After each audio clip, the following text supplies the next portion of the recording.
here I am standing in the waiting room, knowing something seems to be up with her heart. Not exactly sure what's going on.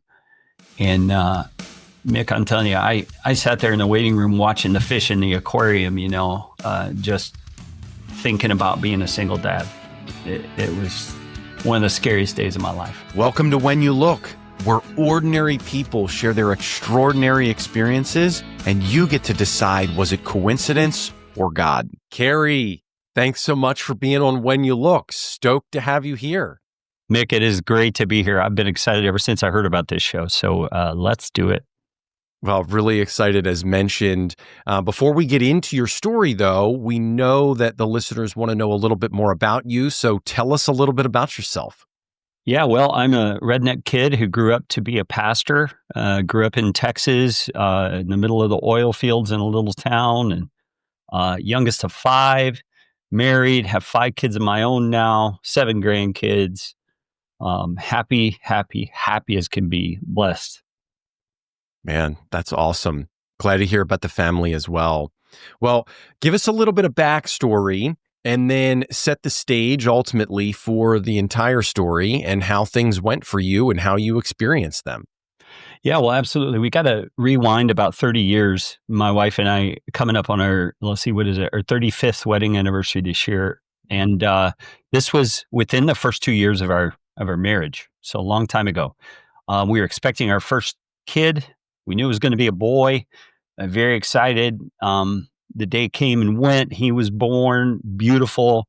Just that perfect time of life when you think everything is going exactly the way that you think it should.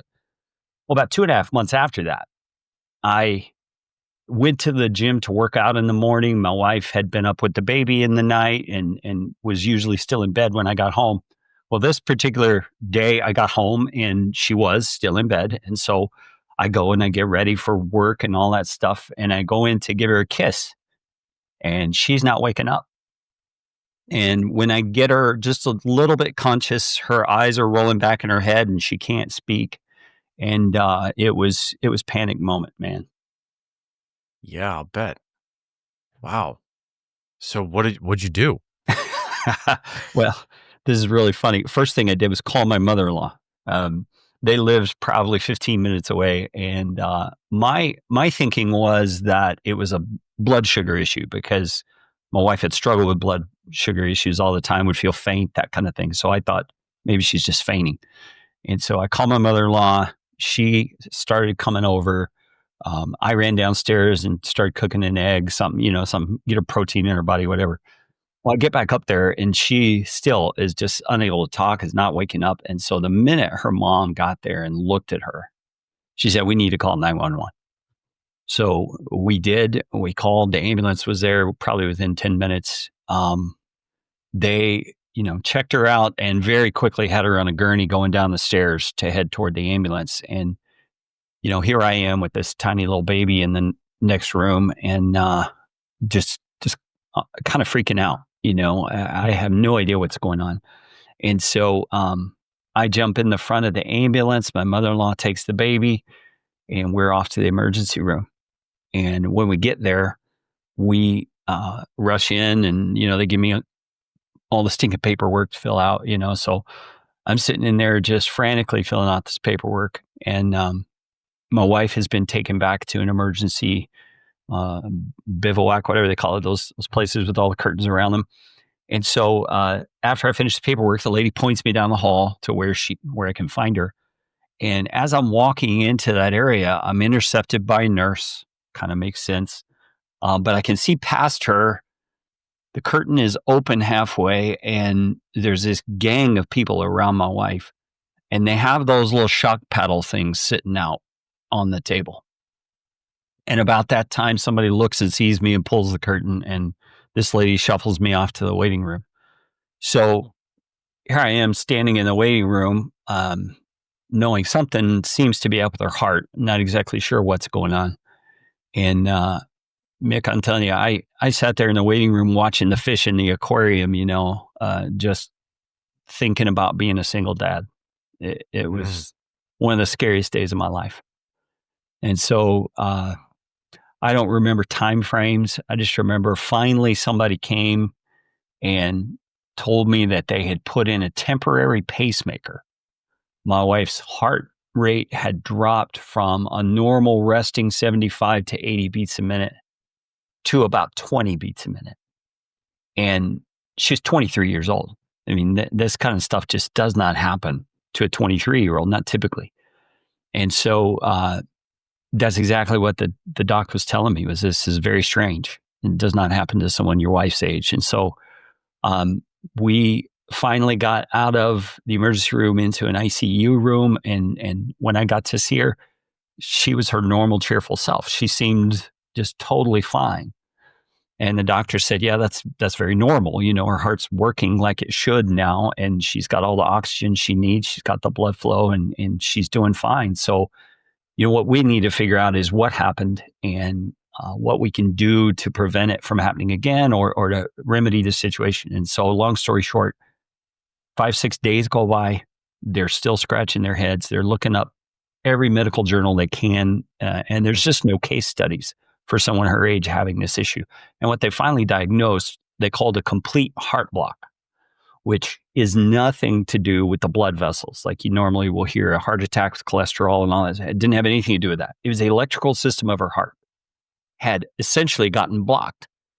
And there's these two main nerves that come into your heart that do the thump thump. You know, they kind of fire in sequence, and both of them were blocked. And all these little ancillary nerves that go in were just keeping her heart going at that 20 beats a minute. And she wasn't getting the main firing that's intended. And so they were scratching their heads. They didn't know how this could have happened. They see this a lot in older patients, and thus the pacemakers for older patients. And so she's there in the hospital bed. Looks like we could go home at any minute, but they've run this pacemaker in through a vein here in her neck. And so she's not going anywhere until they can figure this out. And, you know, they're coming up with all kinds of theories, a virus, you know, all kind of stuff. They don't know. Well, about 2 days later, she starts developing a really high fever. And their best guess is that somehow it got infected when they put that pacemaker in.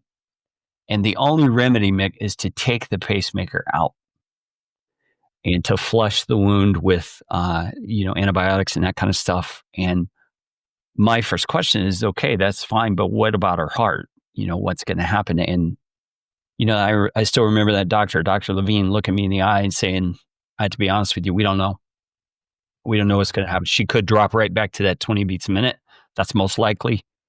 And so we started having a conversation about, when do you want to do this? And, you know, he was recommending within the next 3 to 4 hours. And so called her parents. They were graduates of Moody Bible Institute and had been on the mission field and served a campus crusade. And, you know, I was a part-time youth pastor at the time as well. So we had all this Christian network of friends. We just got it out to everybody to start praying. And people prayed and prayed and prayed. And my in-laws are calling, you know, we got thousands of people praying for you. My father-in-law's line is 1,000 of our best friends are praying for you right now, you know. So time comes, we got to take that thing out. And so it was a thing they did right there in the room. They didn't take her anywhere. And, you know, it's this big long tube thing, and they just undid the sutures around it and started pulling it out, and nothing happened. Okay. She just seemed totally normal still. And they're monitoring her pulse and her heartbeat, got the stethoscope. Everything's fine. And the doc's scratching his head even more. He's going, this is really strange. This does not happen. And so finally they do all the EKGs and that kind of stuff after the fact, and discover that her heart is beating normally, as it should have been beating before this whole thing happened. And they're just saying to us, you just do not come out of a complete heart block. You just don't. That doesn't happen. And so, you know, of course, we're praising the Lord, all that sort of stuff. Amazing difference to our attitudes, my morale, obviously. Not going to be a single dad, that's for sure. And, you know, there's just nothing I can say to express how I felt at that moment. it was one of those moments where the elation of disaster averted was just, it was palpable. I mean, I could taste it. I could touch it. It was really just an incredible experience, Mick. Yeah. Wow. So, Carey, take us back to some of the conversation that you and your wife had, because at this point you talk about she's essentially normal to the eye, if you will, and you're thinking, hey, we could be discharged at any moment here. And granted, they weren't letting you do that, right? But you're talking about how she's fully lucid, fully there. Talk to us a little bit about that conversation and how that went. Yeah, well, we both are trying to put our money where our mouth is when it comes to our faith, and trust the Lord that He knows what He's doing. It's hard in those moments because, all those questions come to mind, God, why are you letting this happen? All that kind of stuff. And, we knew from our own experience the power of prayer. We're hoping that something different is going to happen. And at the same time, we're talking about what ifs. What if they can't figure this out? What if you have to have a pacemaker installed? All that sort of stuff. I mean, that was the worst case prognosis they were saying is she would have to have a permanent pacemaker, Yeah. which in his words is very unfortunate at 23 years old. So we're just trying to roll with it. That pacemaker's better than dead. So we were just kind of resigned that that's probably the way it was going to go. Yeah. And how many days in was this? Oh gosh, she was acting normal within the first day. I mean, once they got that temporary pacemaker in. Okay. And so it was probably from day 1 through day 4 before that fever kicked in. And then she was just feeling so poorly. There wasn't much conversation going on then because she was sleeping a lot. She's trying to stay warm, all that stuff. Yeah. Wow. So you guys make the decision. Yeah. The pacemaker gets removed. And then how long does it take for that feeling of elation to begin to set in as the realization of everything is okay also begins to set in? Yeah, man, I think the first 30 seconds were the most horrific, just because you see the thing come out and she and I, just eyes locked with each other.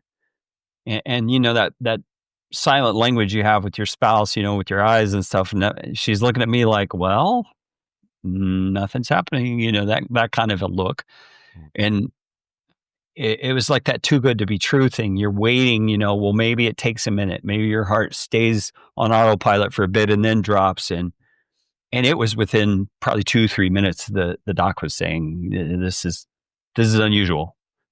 She should have already gone semi-unconscious by now if it was going to happen. And then 5 minutes, 10 minutes, you start hoping. And within 15, we're just confident God has done something amazing here. Wow.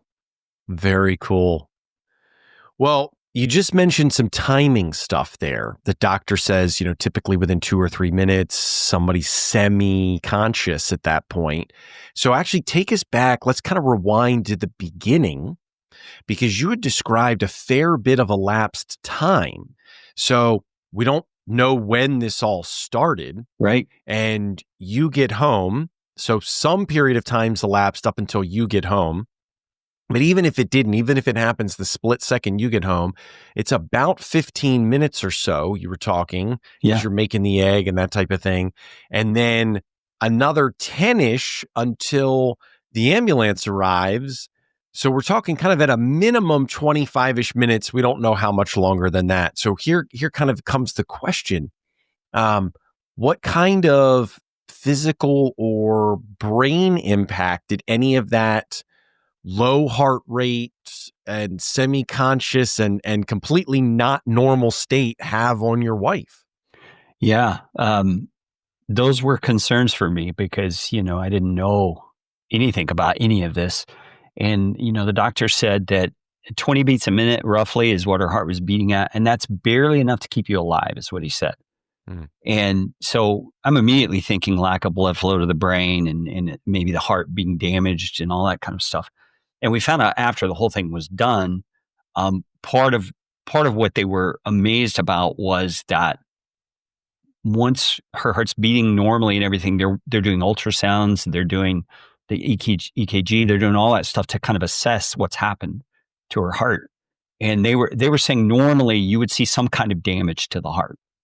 You would see muscles that have torn from trying too hard, or you would see some sort of a death to some of the cells in the heart. And her heart looked like, a brand new heart. There was just nothing about it that indicated she had ever had a complete heart block.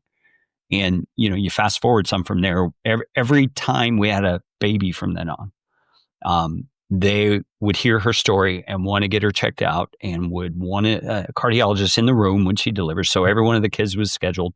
And every single one of those cardiologists would see her then current EKG and ultrasound and say, you don't have any damage to your heart. How did you have a complete heart block? I mean, same thing. Just this repeated over the next 8 or 10 years reminder of what had happened, and that there was absolutely no harm to her at all. And brain wise, I mean, she's smarter today than she was then. So, I don't see any evidence of brain problems. Yeah. Wow. Well, we asked this question of every guest, and that is, was it coincidence or God that this worked out the way it did? Yeah, well, I'm definitely convinced it was God. I've been a follower of Jesus Christ since I was 5 years old. My wife, we joke, we trusted in Christ the same time, the same day, the same hour. We don't know that, but it was definitely the same year. She was 4 years old. I was 5 years old. And, we both have followed the Lord for years. We prayed. We've seen answers to prayer. We've seen, even since this event that I'm describing for you, lots of things happen over the years that have been answered prayers. And yeah, I'm just convinced, God did this. Yeah, right on. Well, the follow-on question that we ask every guest is, what's been the impact, or how has your life changed as a result of seeing this as God in action? Yeah, well, we've had the privilege of sharing this story with so many people who have been in similar crazy circumstances, just to give hope that God does hear. He does answer prayer. You always have to kind of give the caveat, but he's God. He gets to decide when and where, and can't guarantee anything. But we do know we have a God who listens and he answers. We also have, I guess, through our adult lives, had opportunities to trust God in similar circumstances, whether it's a heart condition or a financial crisis or something, where the faith that we learned in this time gets tested again. And we get to go back in the annals of memory and remind ourselves he was faithful then, he'll be faithful now. So it's been a stepping stone. It's been a brick in the path, so to speak, that's helped us build our faith over the years. And even sharing the story helps others build their faith. Yeah, a stepping stone. Yeah. Man, And, I just thought of this too. I think another benefit, we have 4 more kids now, which would not have happened if we'd lost her then. So, kids, grandkids, all kinds of blessing that have come because of the answer to prayer. yeah. Praise God. Yeah. Praise God, Carey. Well, super awesome of you to share the story. Lots of really unique and cool details in there in terms of no impact to your wife, and yet all of it stemming from an incredibly abnormal scenario to happen for someone who's healthy and 23 years old. So really quite miraculous. Thanks a bunch for coming on When You Look. Oh, yeah. Really great to have you. Absolutely. Can I give you a little cherry on the top? Go right ahead. This was crazy, man. After she was feeling normal, the thing had been taken out, all that. They're trying to figure out what happened. The lady from the finance office comes up, and she's standing in the room there talking to us. And, this was 1980. Gosh, 1993 is when this happened. So she comes up and she says, I came up to talk to you about the financial piece of this. How are you planning to take care of this? And I had just started a new job. We had no insurance. And, we kind of look at each other and I said, well, how much is it? And she said, well, at this point it's $29,000, which, that's 1993, $29,000. Now it would be a couple of $100,000 probably. And, we just kind of laughed looking at each other. And I just told her, I'll come down and talk to you about it later. And so I did. And telling her our situation, no insurance, all this stuff. And she says, well, there's this program. It hasn't existed very long. It's called the Colorado Resident Discount Program. And if you have certain income criteria, you might qualify. So I fill out all this application. And I'm telling you, Mick, we had something like $278 in our bank account. That was it. And this Colorado Resident Discount Program paid for all but $270 of the bill. Isn't that just a nice little cherry on the top? Oh, Carey, that's so good. It was amazing. It was really cool. Go God. Yeah, I still have the hospital bill with a zero net balance, circled. And my wife, back then there was a commercial for MetLife Insurance on TV that said, "Get Met, it pays." And my wife writes on it, "Get God, he pays." Yeah. Wow. Oh, that's so good. The 278 versus the 270. Oh, man. Yeah. So we went and bought burritos or something. I don't remember what we did. Like any good Coloradan would do, right? Yeah. Wow. Well, Carey, I mean, it sounds like this one keeps getting better. Any other cherries to add onto that one? Not for this particular one, no. Yeah. Well, thanks a bunch, man, for being on, especially for the laughter at the end of what was already an amazing story, but just to hear God's provision in two different ways over all of this. Yeah, absolutely. Really wonderful. Well, thanks a bunch for sharing. We wish you the best, and we'll chat soon. All right, Mick. Thanks. Well, there you have it. Was it coincidence or God? You decide for yourself, but I believe you just heard a story for His glory. When You Look is powered by the stories that guests share. So if you have a story to tell, let us know by going to whenyoulook.com and click on Be a Guest, or click on the link in the description below. Please subscribe to the channel, like this video, tell us what you think in the comments, and share it with somebody that will be impacted by the story. Thanks and God bless.